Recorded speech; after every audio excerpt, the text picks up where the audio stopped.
Shalom from Israel to all of the Daystar viewers around the world. I'm Moshe Bar Tzvi, the producer and founder of Israel Now News. We at Israel Now News are dedicated to bringing you the full story and the truth about Israel from Israel. It's written in the Holy Bible when David said in Psalm 25:5, "Lead me in your truth and teach me, for you are the God of my salvation. For you I wait all the day long." And God says in Zechariah 8:16, "These are the things that you shall do. Speak out the truth to one another. Judge with truth and judgment to peace in your gates. And always search for the truth, and the truth shall set you free." John 8:31. I hope you enjoyed the program. God bless you from Jerusalem. Shalom, shalom.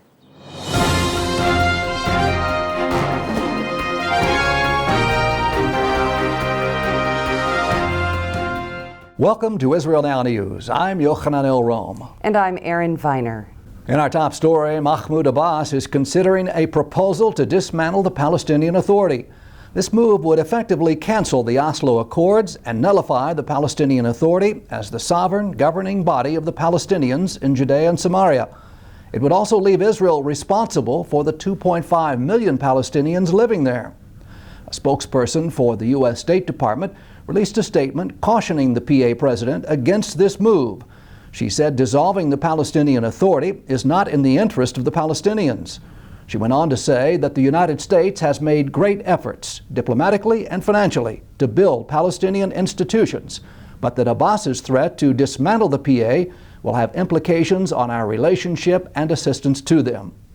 This desperate move by Abbas was followed by high-level meetings with the Hamas terrorist organization in hopes of reconciling and forming a Palestinian unity government. Erin Viner has more on that story. That's right, Yochanan. Egypt has allowed senior members of the Hamas terrorist organization passage into the Gaza Strip so that they could meet with top Fatah officials to discuss the possibility of reconciling with one another. The two groups have been bitter rivals since 2007, when Hamas staged a bloody coup in Gaza and overthrew the Fatah party. Since that time, Hamas has ruled the Gaza Strip, and Fatah has controlled the Palestinian Authority in Judea and Samaria. Hamas is committed to the destruction of Israel and has publicly demanded that Abbas end negotiations with Israel and instead engage in terrorism against the Jewish state. Israeli Prime Minister Benjamin Netanyahu released a statement saying that it's up to the Palestinians as to whether they want to dismantle or unite. But when they want peace, they should let Israel know, because Israel wants a lasting peace. The United States Supreme Court is reconsidering the constitutionality of the law that prohibits U.S. citizens born in Jerusalem from listing Israel as the nation of their birthplace on their U.S. passport. The United States does not recognize Jerusalem as the capital of Israel or as part of Israel at all. Therefore, U.S. citizens born in Jerusalem are issued passports with no country listed, an issue which Congress has attempted to change during numerous administrations. The United States has begun to release $450 million in frozen Iranian assets as part of the nuclear negotiations with the rogue Islamic Republic. U.S. State Department spokeswoman Marie Scharf said that all sides have kept the commitments made under the Joint Plan of Action Pact agreed on in November of last year. The basis for this decision was a report released by the United Nations confirming that Iran has in fact diluted half of its uranium stockpile to 20% purity. That report has been contradicted, however, by the former head of Iran's Atomic Energy Organization, who is boasting that Iran lied to the IAEA. Yochanan has more on that story.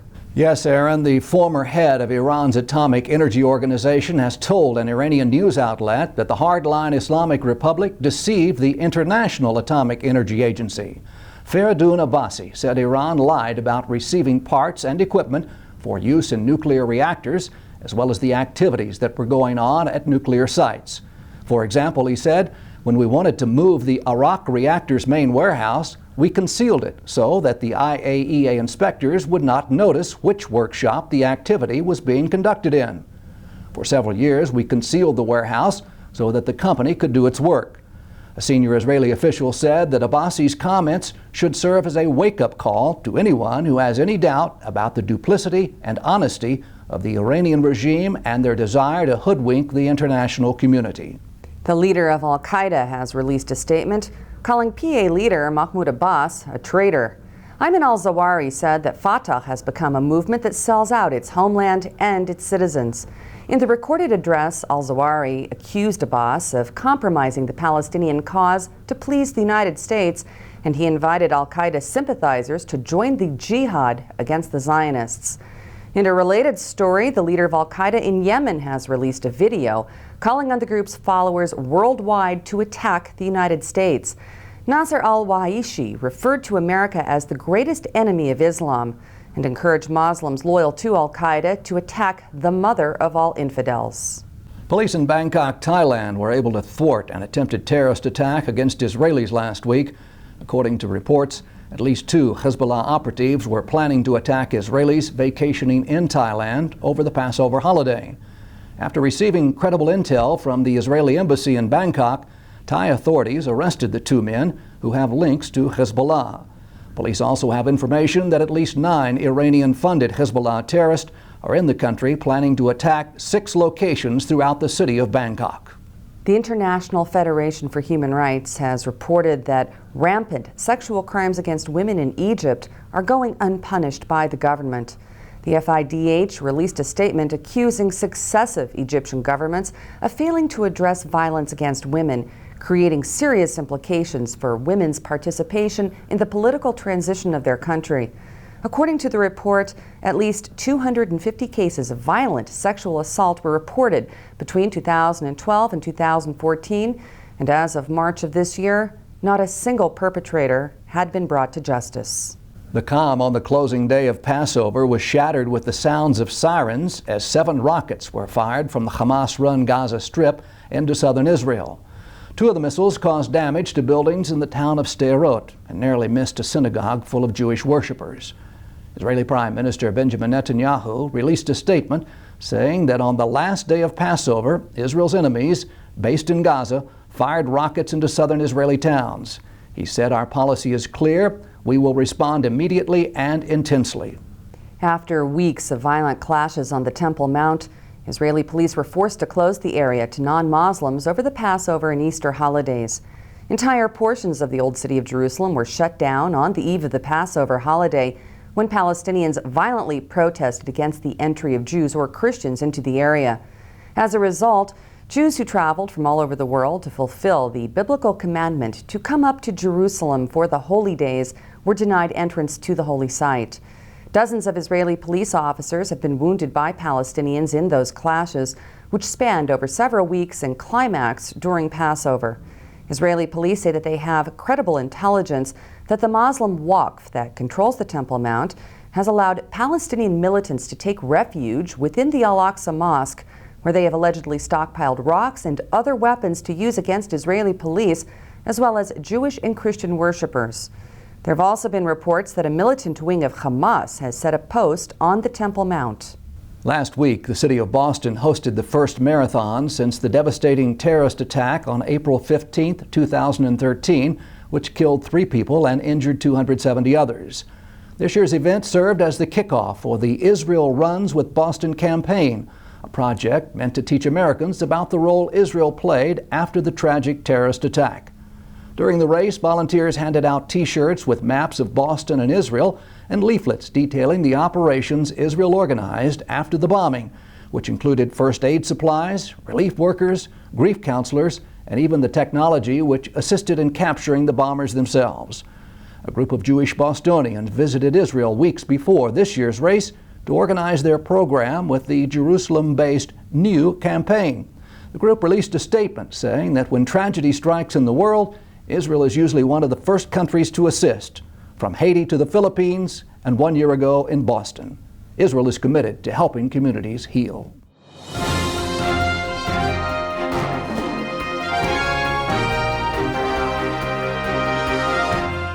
More than 1 million Jewish children have been killed by abortion in Israel since 1948. Israel is currently engaged in a demographic war for its very survival as a Jewish state.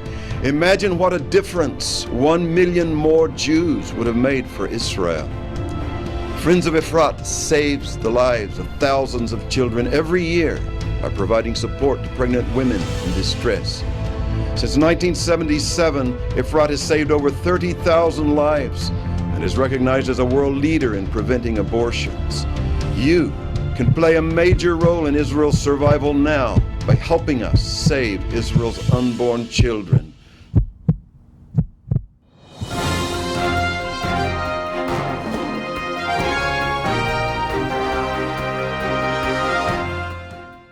And that concludes the news portion of our show. Stay tuned for Ask the Source with Josh Reinstein.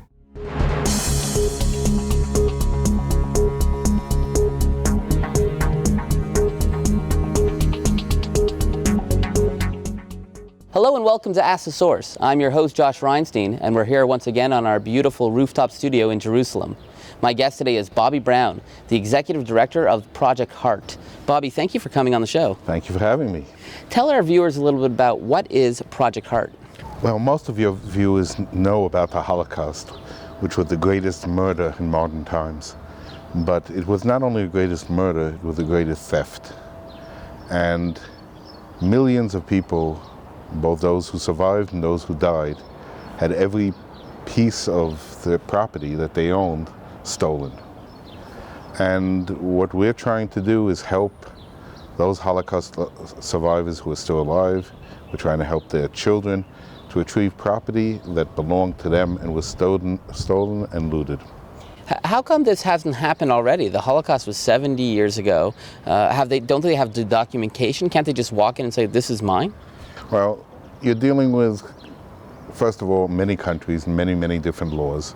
There has been some process in most of Western Europe, but Eastern Europe was under Nazi domination and then communist domination, and then there were new republics.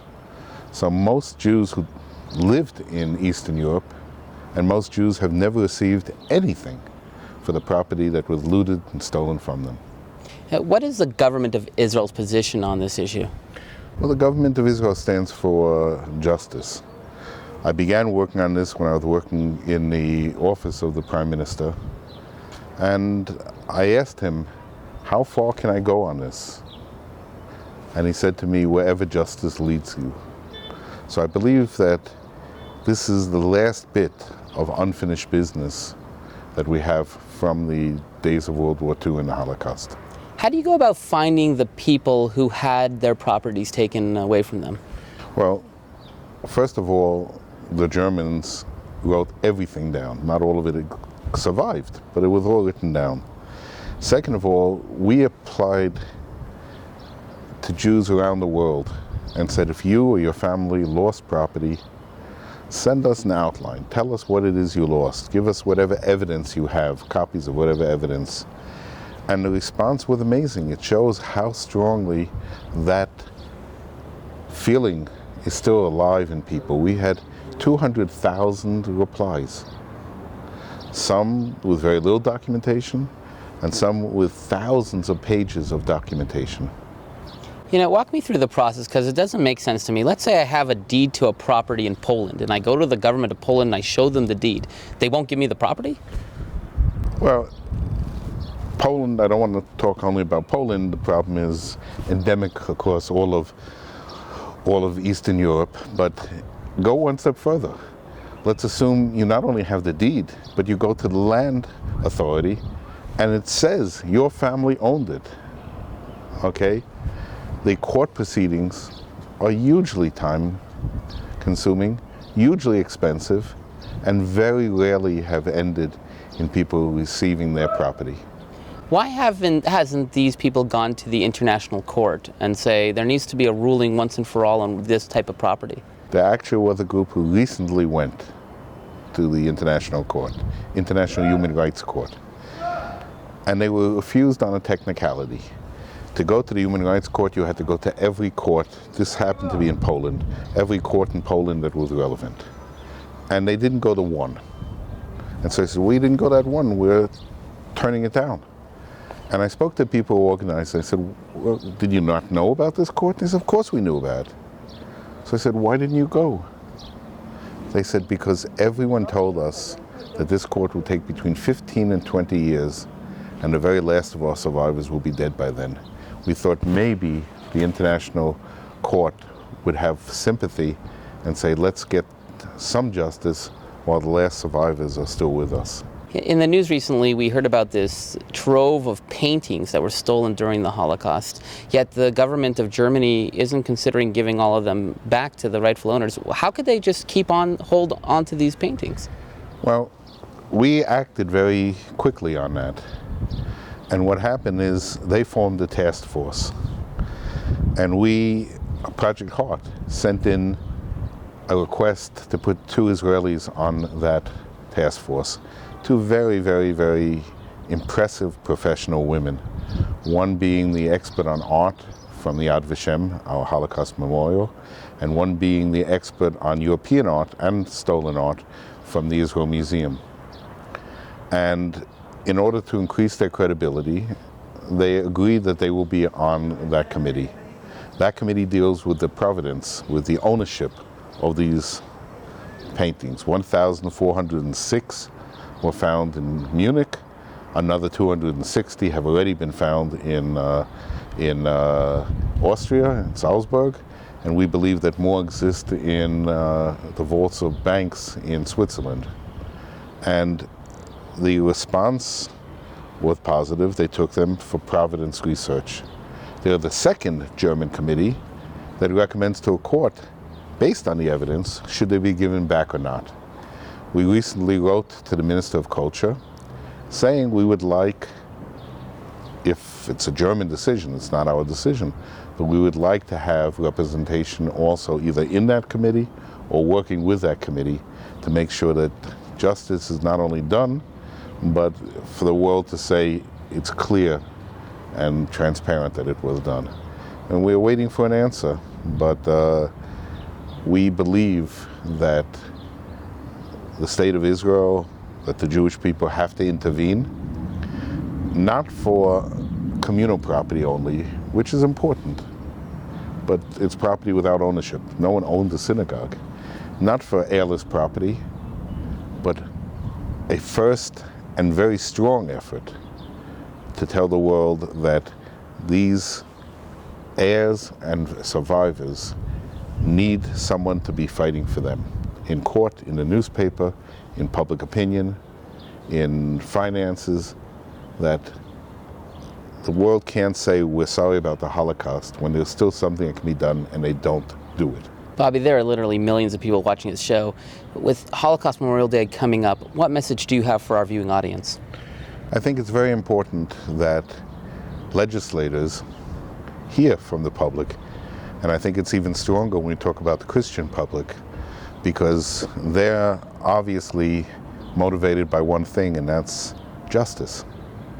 And to say now, in the last few years we have, before there is no more Holocaust survivors, please put legislation, put pressure. Many states are now putting pressure on banks, on the French railroads, on various insurance companies to begin doing the justice that was too long denied. Thank you, Bobby, for being on the show. Thank you very much, Josh, for having me. And thank you for tuning in to Ask the Source. I'm your host, Josh Reinstein. Now back to the studio.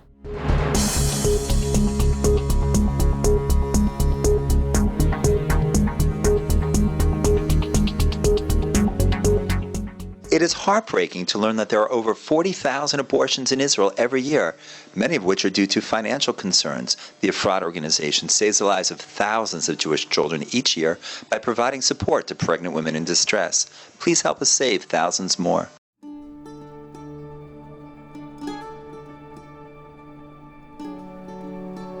This is Jerusalem, Israel's capital city. It's an ancient and modern treasure that is beyond belief.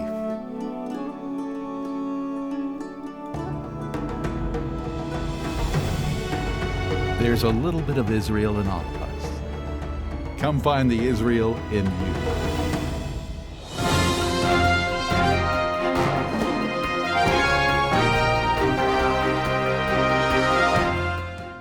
Up next, Shining Light from Israel.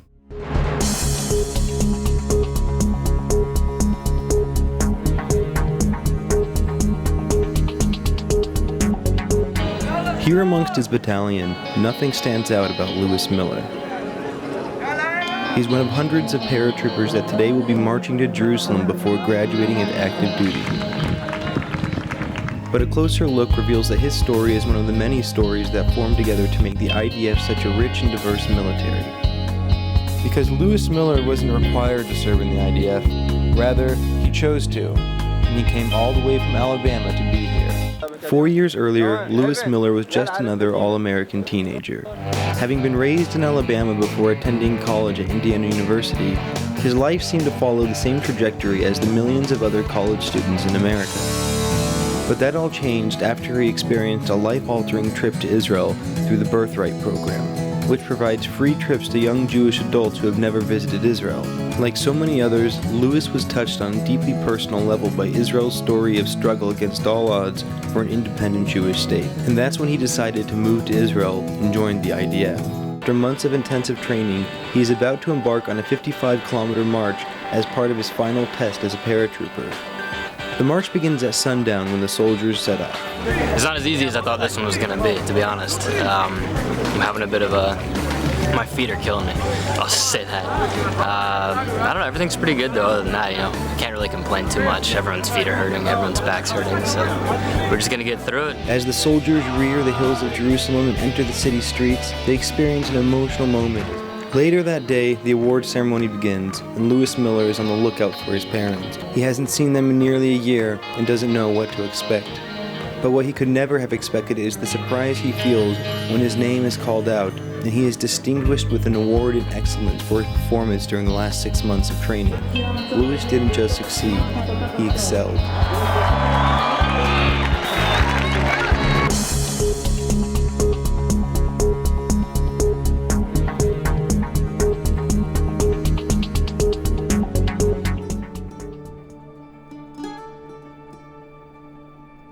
Anywhere else, this would be a vacation by a lake.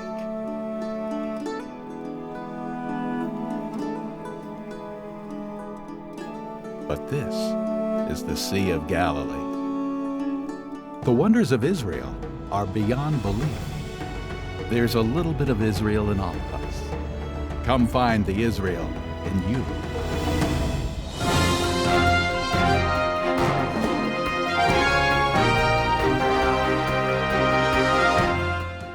Please stay tuned for the ICEJ report from the International Christian Embassy, Jerusalem.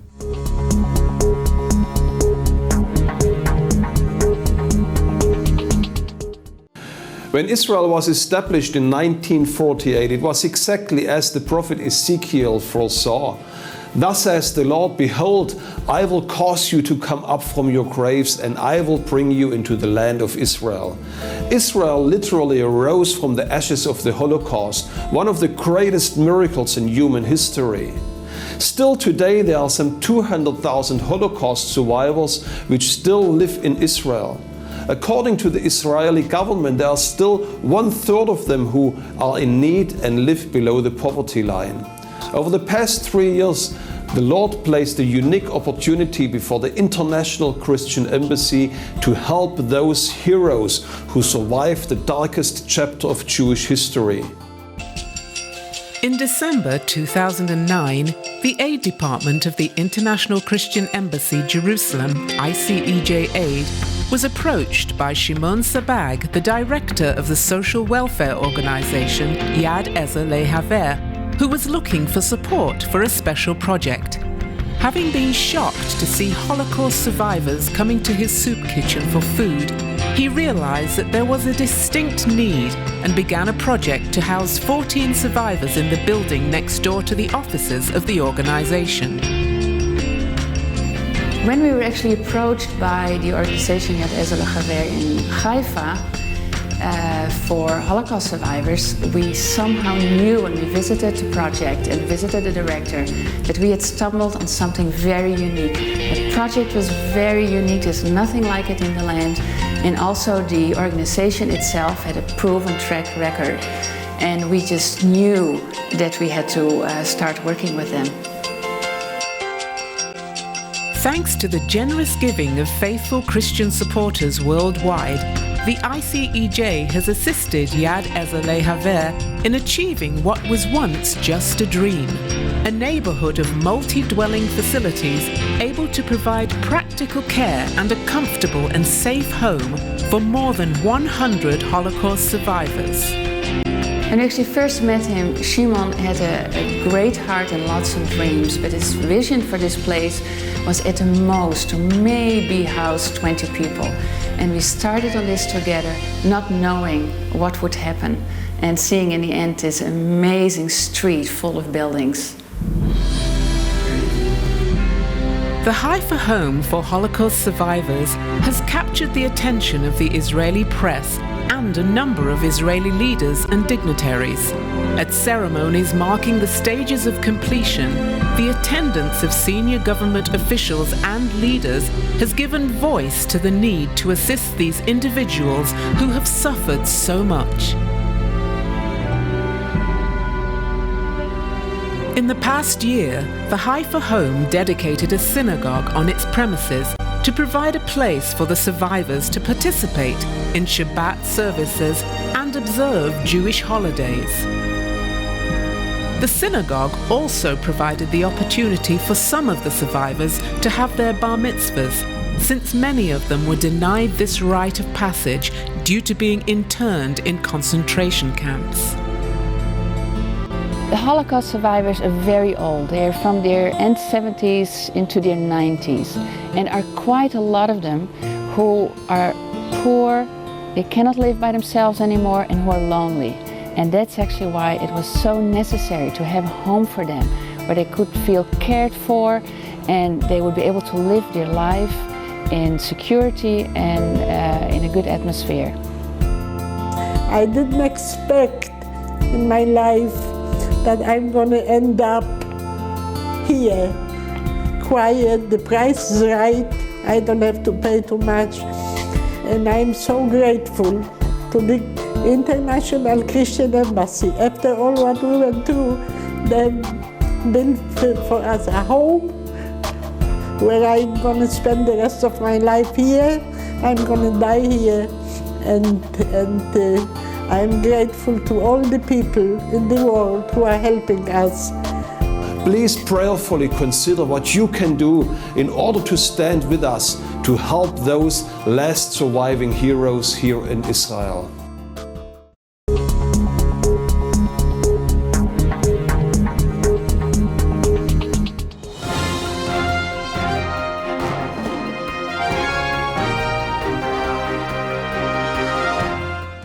And that's all for this edition of Israel Now News. I'm Yochanan El-Rom.